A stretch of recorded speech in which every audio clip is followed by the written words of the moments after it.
Shelby County.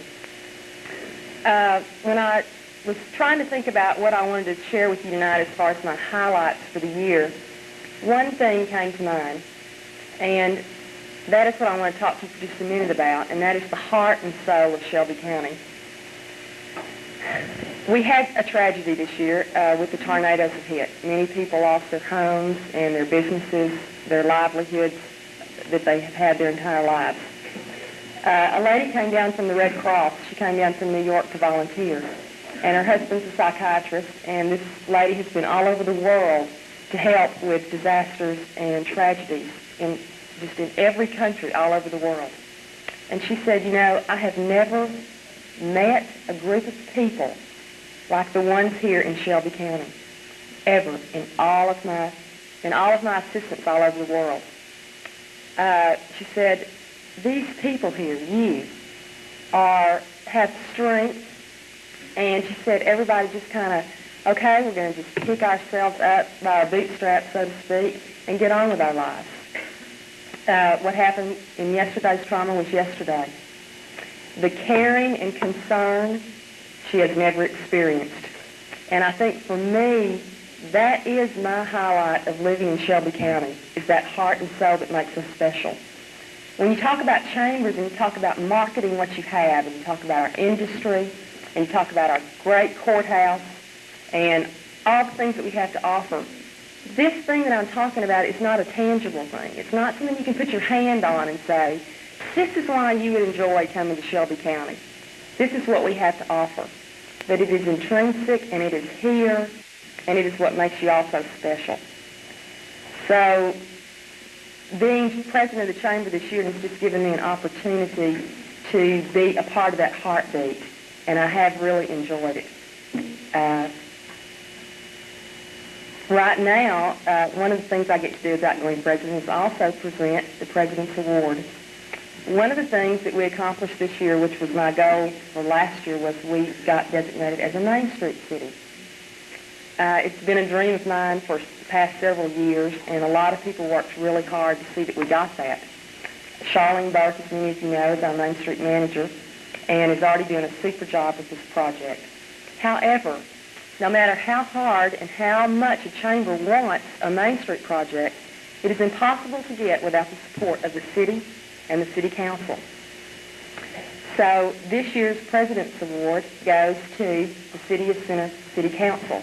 And accepting that award on behalf of the council is Mayor Pro Tem John Dean Wyndham. John Dean.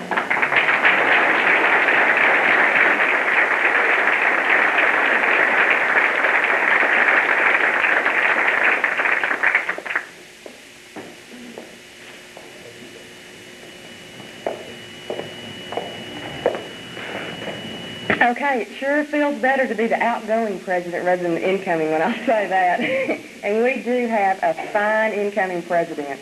I have worked with him closely over the last few years on the board of directors. Rick Campbell was in charge of our poetry festival this year, which was a record breaker in every way. So without further ado, I would like to present to you your new president, Mr. Rick Campbell. Rick.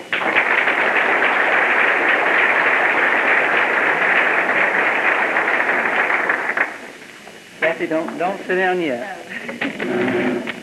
On behalf of the board of directors and the Chamber of Commerce, you've done a great job too this year. And your goal, you told us last year about, came true, and you worked hard for it. Thank you. Thank you. Thank you.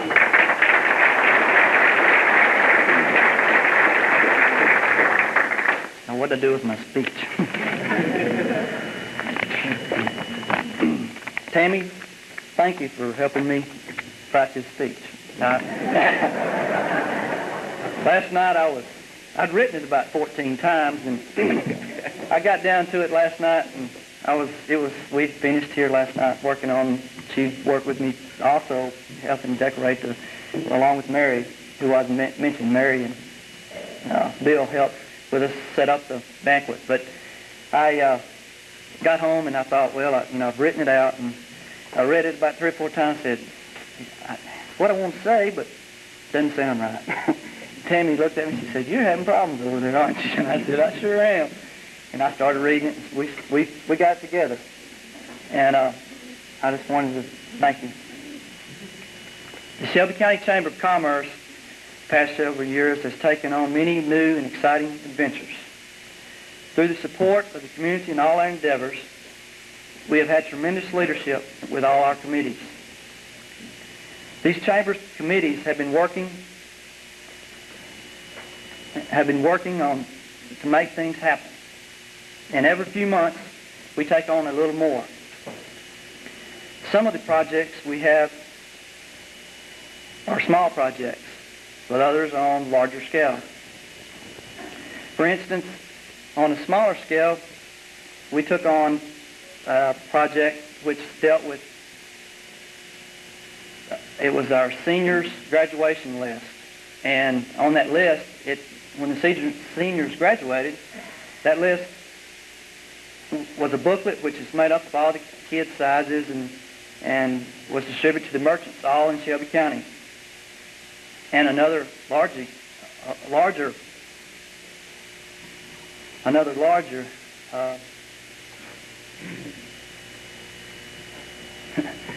got stumped. Another larger, well, let me start off. Another example of a project is where you're sitting tonight. The Chamber, as you know, didn't pay for the building.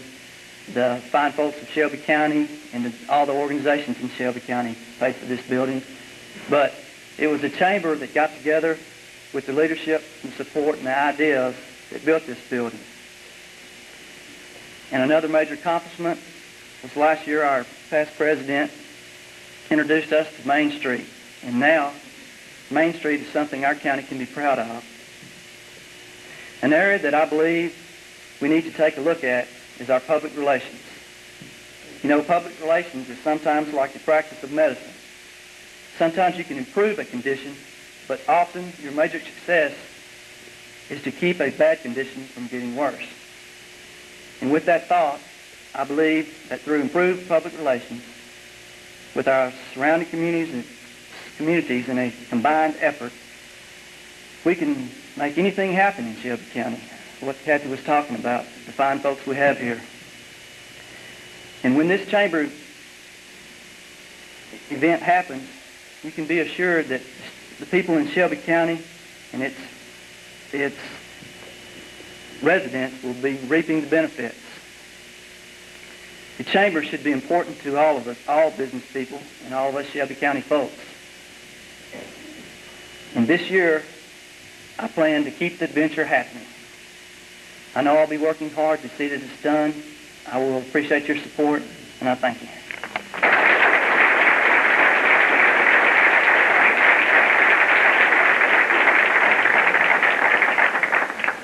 We have a few special awards now that we need to present. Most of the awards, as you may know, were presented over at the Senior Citizen Center just before the reception. So we won't repeat those, but we do have some special awards we need to present at this time. And as chairman of our Agriculture Committee, Mr. P. Cordray, I would like to ask him to come to the microphone and present the award for the Outstanding Farm Family of the Year.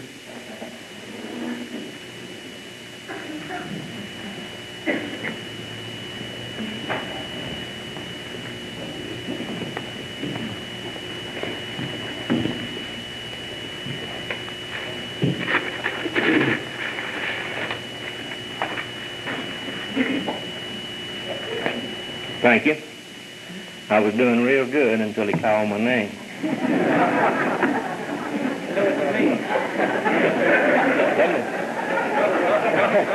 Let me say that I've enjoyed the past 3 years that I've been on director and the committee that's been on. And I know that we're going to have a good president this year. Not that we didn't have Kathy, but I know that I have worked with Rick on some committees, and I don't believe I would enjoy it any better than to have him on it, because when he sets out to do something, he does it. And he's kept me on my committees, and I know you'll have a good year, Rick. This year's Farm Family is certainly not a stranger to the farmers and the people of Shelby County. This recipient operates a large cow and calf operation off the Turner Road community, and they spend lots of hours preparing the land to grow watermelons on. They market watermelons in Beaumont, Port Arthur, Houston, state of Louisiana, Oklahoma, Arkansas, and as far away as New York and Pennsylvania. They have watermelons locally and also in the valley. They also supply a lot of small brokers. They have worked with the local conservation office and the ASCS office to make improvements on their property. This year's farm family is a member of the Providence Missionary Baptist Church. They have been married 21 years. They have 2 boys, Wesley 20 and Brian 14, which have both been involved in 4-H and FFA programs. And for those of you who have not guessed who our Farm Family of the Year are, I'd like to present to you the 1988 Farm Family of the Year, Richard and Diane Livingston.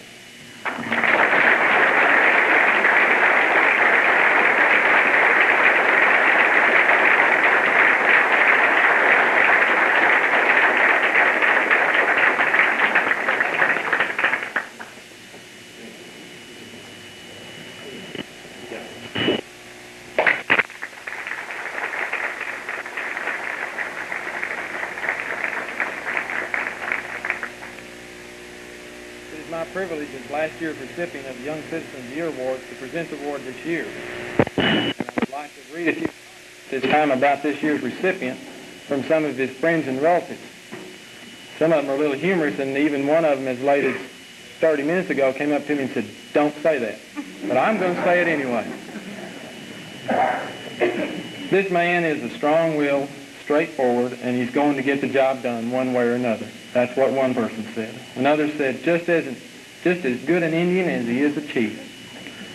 If he's on your team, he will eat out and do more than his share. Another said he places a high priority on community service. He has gained a lot of respect for his unselfish devotion. This year's recipient is a local boy. He graduated from Center High School in 1977. He graduated from the University of Texas at Tyler in 1982 with a Bachelor of Arts degree in Business Administration. He was very active in his fraternity while he was there, serving both as treasurer and president. And in 1984, he was voted the Alumni of the Year for that fraternity. His hobbies are golf and duck hunting. He's a member of the First Baptist Church. He has served as director and president of the Center Rotary Club. And as a Rotarian, he was instrumental in raising close to $25,000 for this facility that we enjoy tonight. In 1986 and 87 year, he was voted Rotarian of the Year. He's been very active in Ducks Unlimited for the last 7 years. He has served as president and treasurer of that organization. He was appointed district representative of the Ducks Unlimited. And by the way, he was the youngest ever to serve that position. He is instrumental in bringing the Ducks Unlimited North Toledo Bend Wildlife Management Project to Shelby County. He was presented the Conservation Service Award, which is one of the highest awards given by Ducks Unlimited. He's had numerous positions in the Chamber of Commerce. He was last year's Poultry Festival chairman. He's co-chaired the Shelby College Super Sale, which raised more than $7,000 for this facility. He has been a director and an officer of the Chamber for the past 5 years. His wife, Tammy, and daughter, Brooke, share him with a lot of folks, as you'll agree. By now, most of you know our Young Citizen of the Year Award goes to Mr. Rick Campbell, our next president.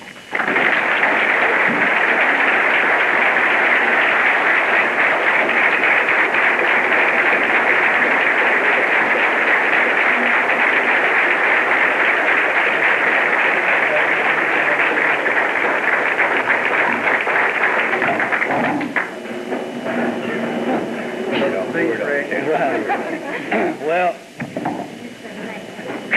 I ought to do like Luke Motley did, I heard one time. He just got up here in his acceptance speech and said, "Thank you." But I'm a lot more relaxed now. than I was a while ago. I first of all have to say that I give a lot of credit where credit is deserved, and that's with my wife, Tammy. And I have to thank her because there's been many an hour that I probably should have been at the house, or I was doing something for the chamber, something for the ducks, or something for, I shouldn't have been, maybe not, but as y'all know, I like to play a little bit, play a little golf, play a little basketball, and when maybe I should have been at home. I have to give credit to my family, my mom and dad, who I love very dearly, and they've helped me, they raised me, and I have to give a lot of credit to them. And my sisters that try to keep me straight. I just want to say thank you.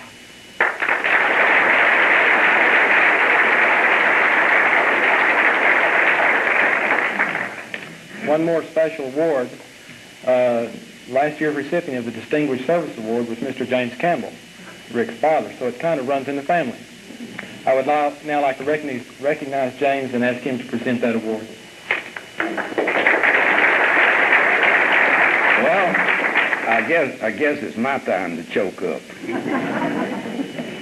It is with extreme pleasure and pride that I bring you the Shelby County Chamber's Distinguished Service Award winner for 1988.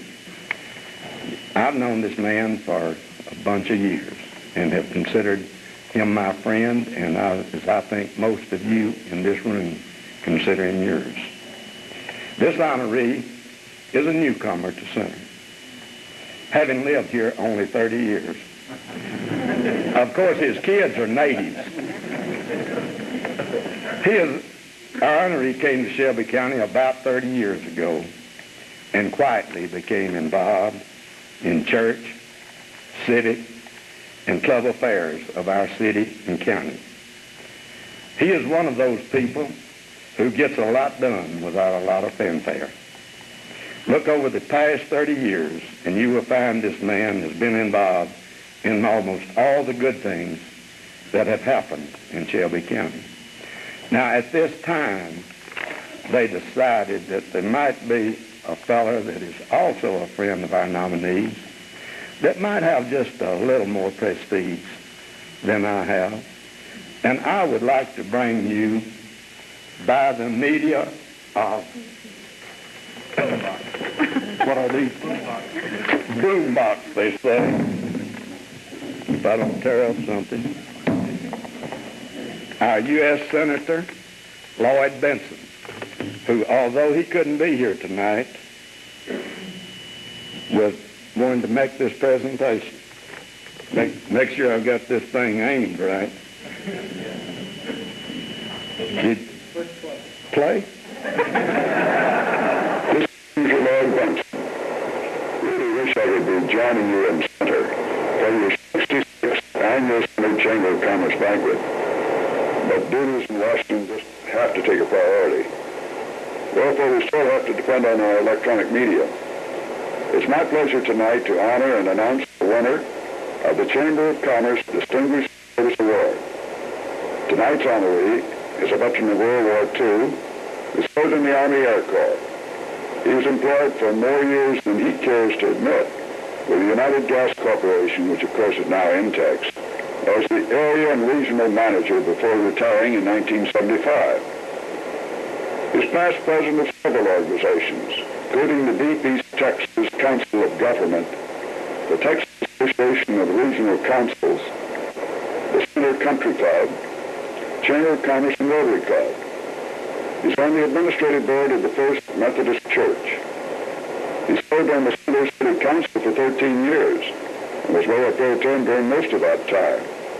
His hobbies, well, they're fishing and golf. And according to his golf partners, though, he'd do better as a committee member or officer of a civic organization than he does with rod and reel or a golf club. Now, Bill, it sounds to me like, from hearing that from that crowd, that you must have birdied the last hole. Ladies and gentlemen, it's my pleasure to announce the winner of the Distinguished Service Award, Mr. W.R. Bill Bowlin.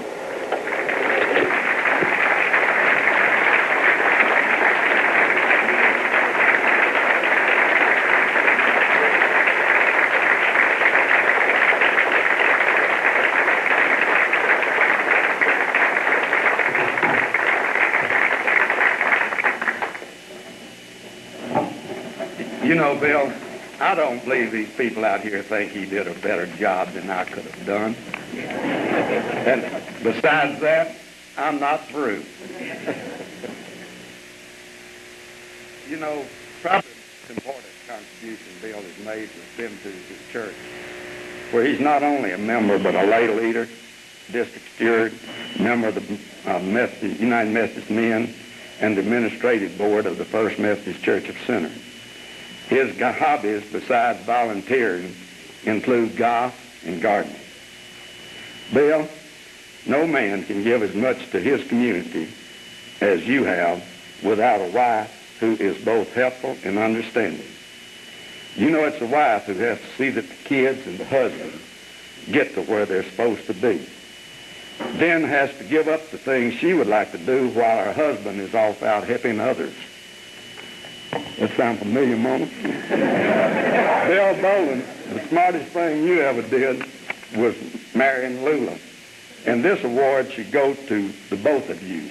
And I would like for Lula and the daughters, Barbara Smith, Kathy Thomas, Karen, Susan, and Jane, I think you should stand because all of you deserve this award because you've given up Bill for lots of hours.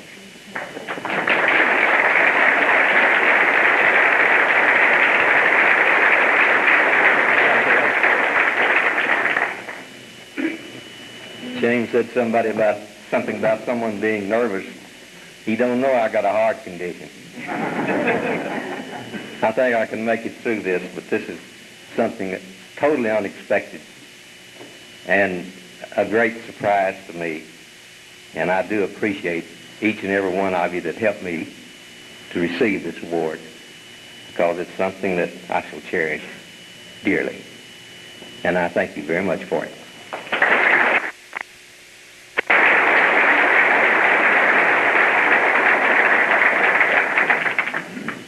That concludes our awards presentation for the evening, and now I would like to introduce to you the Honorable Bill Haley, State Representative and soon-to-be State Senator, who will now introduce our special guest for the evening.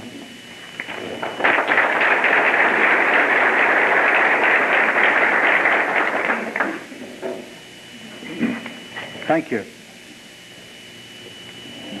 Rick, that was awful.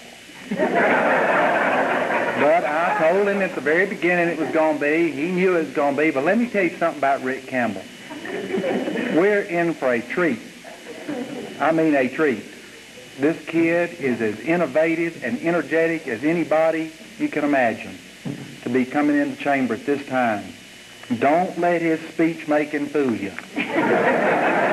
I mean, don't.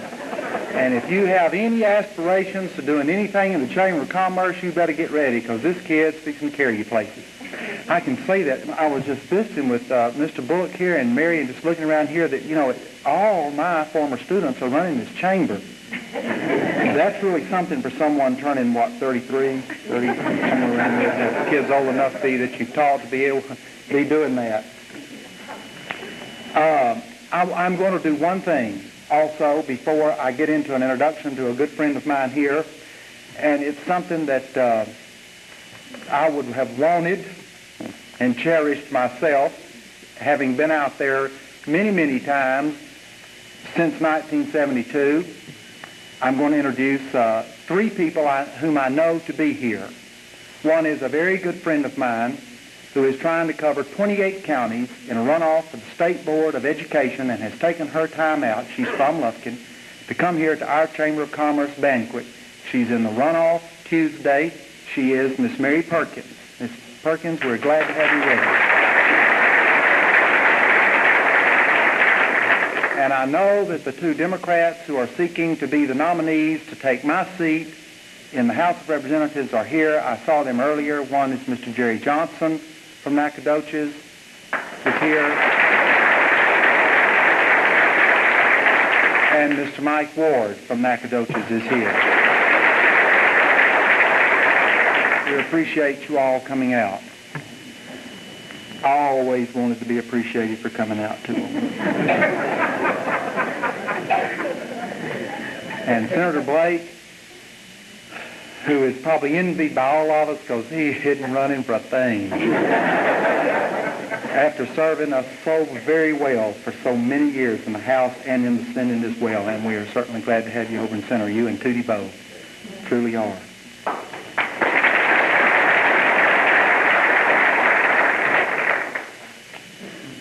I am, as the resident politico, I suppose, of Center and Shelby County, very delighted that the last two chamber banquets, we have had two of the most, in the last banquet we had, in this banquet we have, two of the most distinguished statewide elected officials in Texas, not only currently, but for many, many, many years of the past.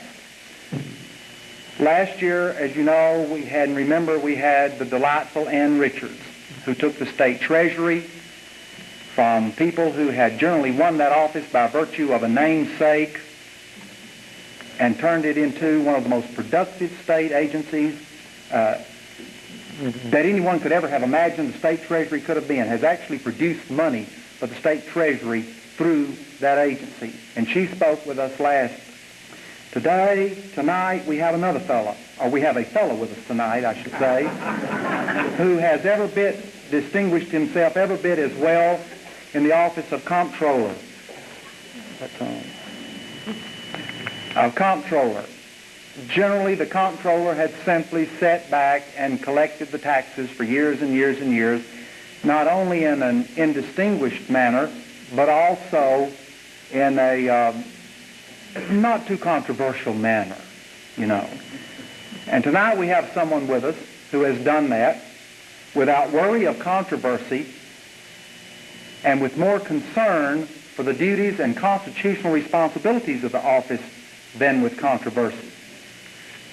It goes without saying that the most significant, the only aspect and projects of a Chamber of Commerce is economic development.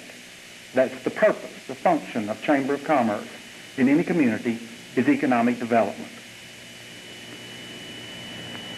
It is essential for a community to support and maintain a strong Chamber of Commerce in this day and age in order to enjoy that economic development.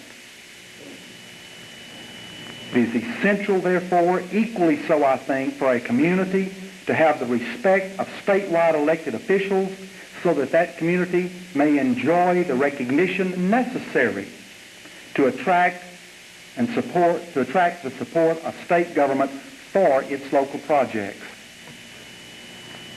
For us at this time, I think that is no better person now to have with us than the person who is currently the Comptroller of Public Accounts of the state of Texas. He has taken an office, has been one of the most innovative managers ever to sit in the office of Comptroller. No question about it. If your business or your interest is taxes, I am here to assure you the definitive answer comes quickly from the office of the Comptroller in the state of Texas. And in the times in which we have just served, Senator Blake and I have just served in probably what will go down in history as, at this point, without a doubt, the most severely difficult times that the state has ever faced economically. I do not know how we would have survived without the expertise, the energy, the dedication of Bob Bullock. And I can assure you that business people throughout this state and government people throughout this state would agree with that statement wholeheartedly. I will tell you, Bob Bullock a while back had bypass surgery.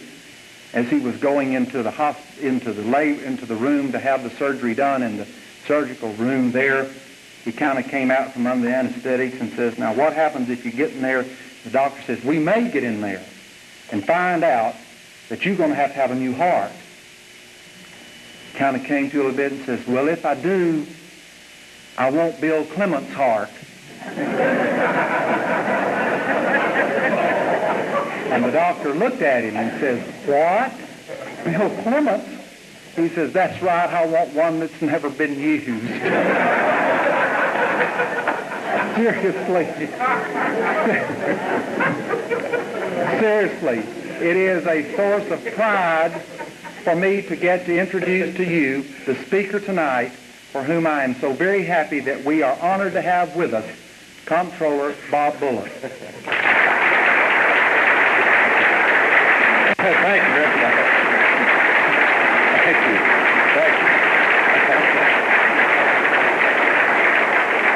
Thank you very much. Thank you, Billy. I never quite had an introduction just exactly like that. And I know Governor Clements has never had an operation like that either. Madam President, Miller, Larry, Rosalie, Mr. Incoming President, you got the best-looking speech writer I ever laid eyes on. And Mary, you do a great job. That's evident from looking around here tonight. And I want to tell you something, Mr. Campbell. I'll never understand East Texas politics either. Here you got a hometown boy, Roy, that just got elected state senate for all practical purposes. He won the Democratic primary. He didn't have an opponent in November. He doesn't have, so he really is your senator now.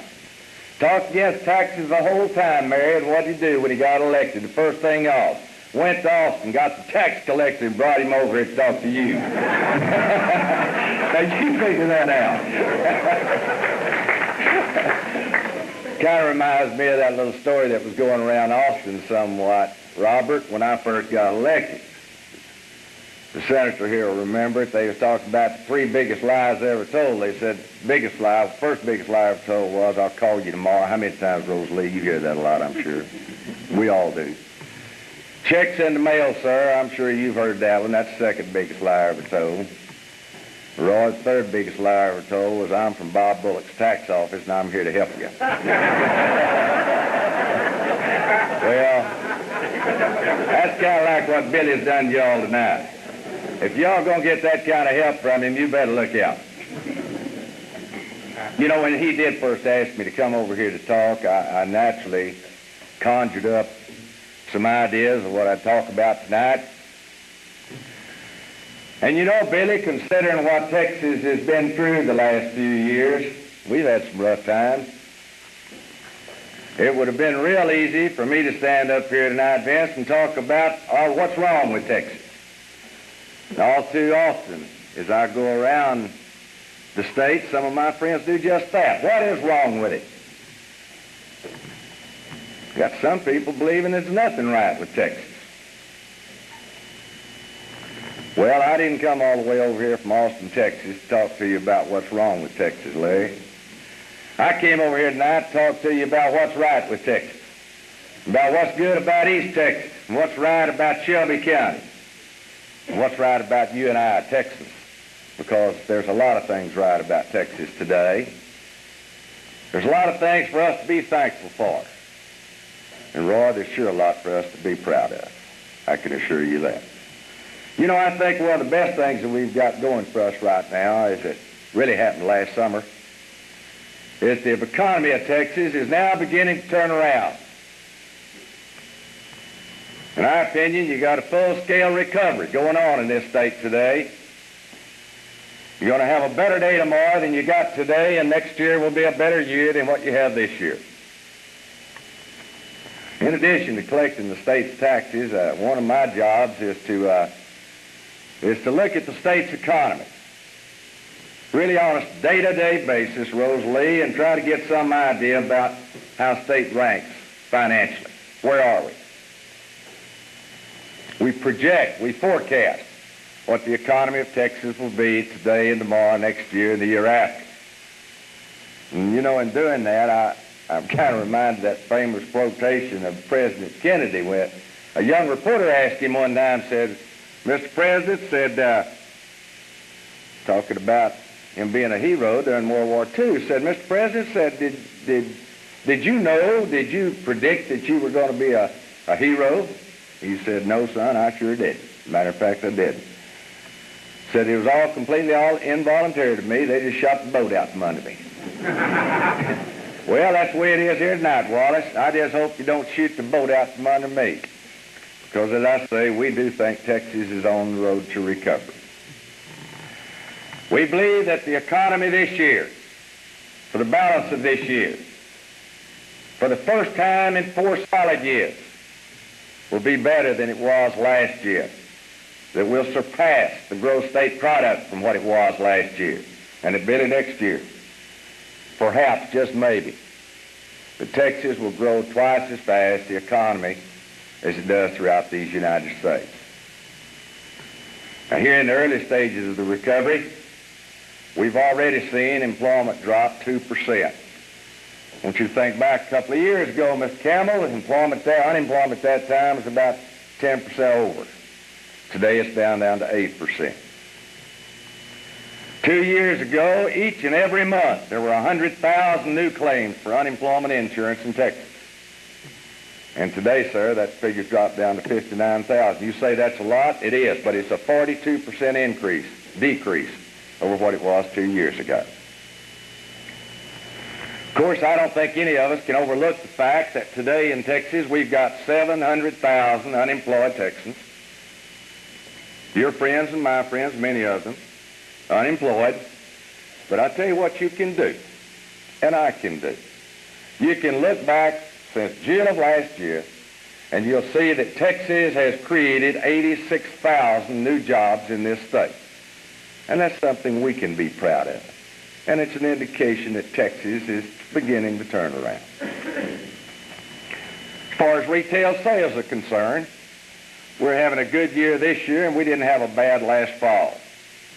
If you can even dream of this amount of money, right now our retail sales a month run about $8,700,000,000 a month.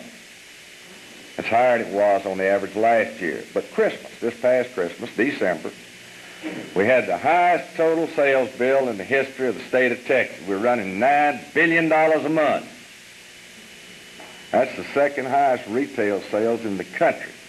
That exceeds New York and somewhat behind California.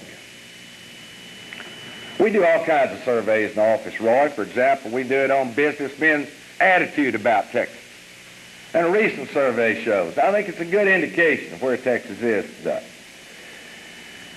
We asked them, said, how do you feel about your future in Texas? Your business in this state, and how you'll do in the future. 90% of them reported back that they had a more optimistic attitude. They were more confident in the economy of Texas now than they had been 2 years ago. And to me, attitude and that kind of confidence means a whole lot toward recovery, even if some of our maybe professional economists, Mary, don't believe that. I do. Of course, I'm recognized, and I know that you do, that we've still got some soft spots in the economy. The finance industry won, the banks and the savings and loans, real estate, construction business to some extent. We're still bruised there. Hopefully it'll improve. But on the whole, Texas is on that road to recovery, and that recovery is solid and it's widespread. You might ask, well, where is this recovery coming from? And that'd be a good question, Larry, because it's coming from manufacturing, believe it or not. Manufacturing as a whole, it's a battered industry. The last several years has taken it on the chin, but they're doing real good today. And in turn, you people in these Texas ought to do real well. For the simple reason that 21% of all your jobs in East Texas are in manufacturing, and statewide it's only 15%. And to tell you the truth, you ought to do excellent for the balance of this year and next year and the year after because of it. When you look at East Texas, of course, the first thing that probably comes to a lot of people's mind, and mine, is the timber industry. It's not only important to Shelby County, but it's important not only East Texas too, but the state of Texas. It's our second largest agricultural product, and it services our 8th largest manufacturing industry. About 60,000 Texans work in the timber industry in one way or the other. and a good one-third of those are located right here in East Texas. Because of the trade agreement with Canada and an increase in national housing starts, last year the timber industry had its best year in a decade, in 10 years. And because of worldwide supply and because of an increase also that we expect for the balance of this year and next in national housing starts, not necessarily in Texas, but throughout the nation and throughout the world, we look for increased profits and jobs in the timber industry and the timber products. That ought to be welcome news to you folks in this room. The East Texas chemical industry, especially around Longview, is doing great. And by the way, we've got industry in Texas that for the first time in 5 years is running 100% capacity. An example of it is the chemical industry, petrochemical industry, up and down the Texas border. They're running full capacity. In fact, they're now making plans to how to handle the excess product that they're going to need in the months ahead. We think the chemical industry around this part of the country will follow suit. It's a real bright star on Texas horizon this time. In addition to that, you've got the manufacturers of boats, trailers around the Lufkin area. That's a true sign, by the way, of diversity, which is the future of Texas, no question about it. Doing good. And also as far as food processing. You know, until I got to looking at it, I had no idea just exactly how important the poultry industry was to Shelby County. I found out, number one, that that's where the majority of people work in this county. And I found out between 1980 and about mid-1987, that industry increased about 60% over in Shelby County. And there may be even some of y'all don't know it, but you folks produce 20% of all the broilers and fryers in the state of Texas. I believe there's somewhere in the neighborhood of 200 million, 216 million chickens produced. You got 20% of them come right out of this county. You take it on the chin here during the last part of last year. You had some layoffs out here at the farm. But by and whole, we expect that this year for the price of chickens to go up, price of poultry to go up, including eggs, by the way. And they had those layoffs because there was an excess amount of those products out on the market. We expect that to be worked off somewhat. We expect to see an increase in jobs in the balance of this year and the early part of next year in the poultry industry, which I think is darn good news for Shelby County, East Texas, and Texas as a whole. By the way, I'm told for the first time last year the consumption of chicken in the United States exceeded the consumption of beef. And those of you that are here in that industry tonight, I want to thank you because so much of those products, the poultry products, are shipped out of Texas. And that means, Billy, out-of-state dollars coming back into Texas. And it's usually the other way around. It's usually Texas dollars being spent outside of Texas. Now, while your manufacturing is bright in this part of the country, I might say that your economy has diversified. Like I said, the plants in Lufkin that are now producing boat trailers and boats. But also at your service industry that are really coming on strong. Personal services of all type, Miller, like yours. Professional services. Personal services. Business services of all types. Services in health field for the East Texas area. That's where the jobs are today and tomorrow. We looked at for the 75% of all the jobs created in Texas, and frankly in East Texas, in the next 10 years will be in the service industry. Not oil and gas, ladies and gentlemen, but in the service industry. Again, services of all types. And that follows the pattern throughout these United States because the same thing is happening in this country today. Now I want to bring up something, an industry that I really think is important to you, and that's tourism. If there was ever a place on the face of this earth that held an attraction to people of all areas, whether Texans or outside, it's East Texas. And you people ought to really benefit from tourist development in Texas. Well, you know, it's just about the best and the cleanest industry you can have. And if you think about it, Billy, when your tourists come into this area, they mainly leave their dollars. They don't put their kids in your school system, and normally it's not their kinfolks they leave in the jails, both of which, you know, the schools and jails cost us a little money. They leave money here. It's about the best industry you can have. And goodness gracious, with Toledo Bend here and a national forest and access to others, Tourist development ought to be right up your track, and believe me, you're talking about big dollars for Shelby County and for East Texas if you really get into it. And hopefully Texas will take a bigger part in being a partner of yours in development of that industry for us. You know, when I talk about Texas, Mr. Campbell, I'm really talking about 6. Because, Rick, there's 6 economic regions in Texas, and not just one. We're that big, we're that diverse. Here I am in East Texas tonight, but you got the Gulf Coast. You got the border area. You got the Plains area and Panhandle. You got the Metroplex, Dallas and Fort Worth, and you got the Central Corridor, an area that stretches from Dallas down to San Antonio. 6 different areas of Texas, each with different problems and each with different assets that some other region doesn't have.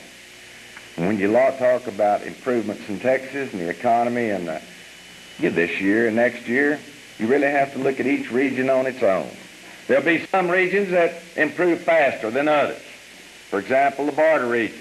It took it first. It took going into the recession first because of the devaluation of the peso. And then because of oil and gas. It'll come out probably later than some of the other areas. On the other hand, as far as East Texas is concerned, we think that your economy is going to pretty well track the economy of Texas as a whole. But there's going to be one thing that becomes more and more clear to us as the months and frankly years go by. And that is the fact that, Larry, all of my life and probably all of the lives of most of you in this room, oil and gas has been the principal industry for Texas. We have been known as the oil and gas state. Well, that's changing somewhat. It used to be, Robert, that oil and gas was 25% of all the business in Texas. And we got 27% of all of our tax dollars, Betty, from oil and gas. Today, that's all changed. In just a few short years, now not but 15% of the business in Texas is from oil and gas. And we only get, believe it or not, 8% of our tax money on the state basis anymore from oil and gas. Oil and gas used to be our second largest source of income for Texas, and today it's dropped to 6th and 7th. We'll get more money from gasoline tax than we'll get from oil and gas combined, if you can believe it. We have a changing face in Texas.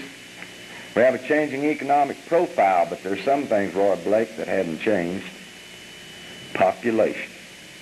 Even during the darkest period of Texas, the last 3 years, when Texas was down, there's one thing that didn't go down, and that's population. It went up all that time, Miller. We gained 750,000 new people in the last 3 years. Most of them are not people that moved here, by the way. They're homegrown kids. They're children that were born in this state. South Texas, the Rio Grande Valley, is the fastest growing area in these United States of America. And it probably will not change. Of course, that's going to mean a lot of good things to some of you. It's going to mean a new client probably for you, Miller, and for those of you in the retail business, probably going to mean some new customers, by the way. But Mary, you're running for the State Board of Education. You know what else it means? It means new classrooms. And it needs new transportation facilities for children. It needs 2 new textbooks. And unfortunately, it probably means new prison cells as our population increases. How we handle these problems in the years ahead, that'll be something to really watch. But frankly, we do have some serious problems. But very frankly also, we have the potential to solve them. I've always thought that Texas had the kind of people that were tough enough to make the tough decisions when those times come. And certainly Billy Haley is one of them that can stand up and make those decisions for you and for me. Because they don't give me a vote over there, but they do him. That's Texas for you as we see it next year and somewhat a little of the year after. Billy, I'm proud you invited me here tonight. Especially proud of that. But also, Mary, I'm proud I'm a Texan. I really am. I'm proud of that. I always thought there was a little something special about being Texan. a little special respect, just a little special confidence that maybe some other person from another state didn't have. Respect not only for oneself, but respect for our fellow Texans. A proudness about his state. Well, I still have that. I still have that respect for my fellow Texans, and I'm still proud of it. And you should be proud of this chamber tonight, too. You know, here you are. Your county seat's closer to Baton Rouge, really, than Austin, Texas is. But I'll tell you what, you're just as much center of Texas government as Austin is, for that matter. And this chamber tonight is not a better forum for you to have your say in your community and in your state than through the chamber. Mary, you've done an excellent job with it. Madam President, your time's coming this year. None better. I commend you for it. I commend you for joining, for coming here tonight, for paying your dues, not with your check, but for the hard work that you've done for this community this past year. And that's evident from the recipients that have received awards tonight, and I congratulate you. Texas has gone through, as I said, a lot the last few years. I guess you say we've been through the fire. But you know, as they say, the hotter the fire, the harder the steel. And if that's the case, then we ought to be ready to really, and his cohorts, those of us in government, you in this chamber, ought to be ready to forge a little bit better greatness for Texas than we've had in the past. I look forward someday to coming back. Billy said I could only talk 20 minutes, and my 20 minutes is up. He said someday I could come back, and when I do come back, I'd like to come back and say, yes, thank you. We did it. A better and a greater foundation for Texas in the future. Thank you so much. Nice to be with you.